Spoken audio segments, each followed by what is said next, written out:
nazisme, le groupe contre l'individu. En synopsis du film, c'est le récit d'une amitié adolescente dans le contexte où le nazisme se développe inexorablement au début des années 30. Ça évoque par flashback la naissance d'une amitié profonde et l'instruction progressive des événements historiques et des familles dans ce fragile équilibre jusqu'à la rupture à cause du groupe contre l'individu. Pour illustrer ce sujet, on va vous parler du film L'ami retrouvé de Jerry Schwarzberg. En 1932, en Allemagne, Hans, un juif âgé de 16 ans, rencontre au lycée Konrad von Laurenberg, un adolescent de la haute aristocratie dont il devient l'ami. Konrad lui présente sa cousine Gertrude qui admire la jeunesse hitlérienne mais n'ose lui faire rencontrer ses parents, dont sa mère qui est antisémite.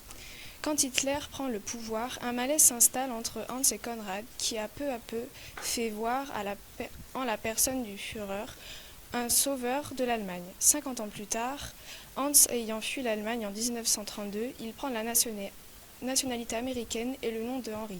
En 1988, il entreprend son premier voyage, de retour en Allemagne pour régler les affaires de sa famille dans ce pays. Il annonce par la suite à sa fille son départ pour l'Allemagne, où il cherchera son ancien ami Konrad. Hans et son passé. Henri Hans renie son passé. Lorsqu'il revient en Allemagne, on apprend que lors de son adolescence, la naissance de son amitié était une douloureuse expérience à cause de la montée du nazisme. Étant juif, il est souvent exclu lors des événements et dans son lycée. La différence sociale est ici particulièrement marquée. On l'observe durant cette scène. Lors de la soirée opéra, Hans est assis au milieu de la foule tandis que Konrad fait son entrée avec ses parents. Lorsqu'il peut se retrouver au foyer, Konrad passe devant Hans faisant semblant de ne pas le connaître. Konrad lui a plus tard dit que c'est l'antisémitisme profond de ses parents qui l'a emmené à ne pas faire les présentations. La scène marque une rupture très claire dans la relation entre les deux garçons et fait nettement basculer le film. C'est à partir de ce moment qu'Hans est de plus en plus isolé. Konrad explique à Hans qu'il fait confiance à Hitler pour relever le pays. Il pense qu'Hitler va faire la différence entre le bon élément juif et les éléments juifs indésirables. L'argument économique justifie un discours raciste, un discours de déshumanisation. Les juifs deviennent déjà dans la bouche de Konrad des éléments.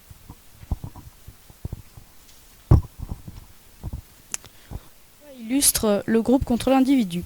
Cette histoire se passe lors d'une période où l'égalité des droits et de l'homme est enlevée aux juifs, tout comme les libertés individuelles et collectives qui font preuve de tolérance et respect.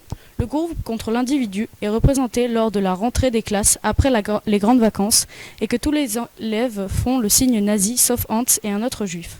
On peut y voir une sorte d'isolement pur de rejet. Le groupe contre l'individu est représenté en la famille ou la classe contre Hans et Konrad dans le film. Konrad illustre parfaitement quand on apprend qu'il est confronté à des loyautés familiales et sociales. Il tient tête à sa cousine lors d'un débat sur les jeunesses hitlériennes. Hans est confronté souvent au groupe contre l'individu lorsque Konrad l'ignore à l'opéra pour que ses parents ne le dénignent pas. L'équilibre a changé alors que les deux amis étaient toujours au premier plan et que la menace était reléguée derrière la force de leur amitié. Konrad a ici rejoint l'arrière-plan. Hans est isolé définitivement. On le remarque lorsqu'il est seul face à l'antisémitisme de Bolacher, un professeur d'histoire qui défend les idéaux d'Hitler dans l'enceinte du lycée. En ce moment-là, Konrad ne l'aide plus. Hans se retrouve seul face à sa classe, puisqu'il est juif, ce qui représente bien le groupe contre l'individu. Face à la peur que ressentent les parents juifs de Hans, ils décident d'envoyer leur fils en Amérique dans la famille qui vit à New York. Il y sera en sécurité et pourra continuer ses études. Les parents refusent de quitter l'Allemagne, qui considèrent comme leur seule et unique patrie. Néanmoins, après des humiliations et répétitions de la part des nazis, le père et la mère de Hans se suicident. Encore dans ce passage, le groupe contre l'individu est représenté avec la société actuelle des années 1930 en Allemagne et les Juifs. Le rôle de la révélation finale. En 1988, de retour en Allemagne, Hans et Henri a finalement peur d'apprendre que Conrad est mort car il a définitivement jugé son ami. Dans son adieu à Hans, Conrad le remercie de l'avoir aidé à réfléchir.